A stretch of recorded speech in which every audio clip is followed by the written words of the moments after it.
আমার খবর। আমার এখানে প্রার্থী আছেন, আমি তাদের আগে আসতে অনুরোধ করব।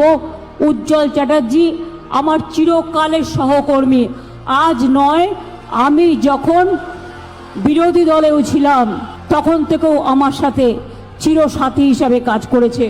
তার পাশে দাঁড়াবে চন্দ্রনাথ চাদু, বোলপুর বিধানসভা, এরপর আশিস ব্যানার্জি, রামপুরহাট বিধানসভা, এরপর রানা অভিজিৎ ফুল্লরা মন্দিরের জায়গায় মায়ের ওখানে সে প্রার্থী। আমি সবাইকে জোড়া ফুল চিহ্নে তৃণমূলে ভোট দেওয়ার জন্য, যদি আপনারা আমার নেতৃত্বে সরকার চান তাহলে ভুলে যান কে কোথায় প্রার্থী। 294টা কেন্দ্রই আমি প্রার্থী। বিজেপিকে দিন বিসর্জন, আর তৃণমূলকে করুন অভিনন্দন। ধানের সুবাসে মাটির টান, আর সেই টানে V K gold rice. V K gold rice, বাংলার চাল, বাংলার গান।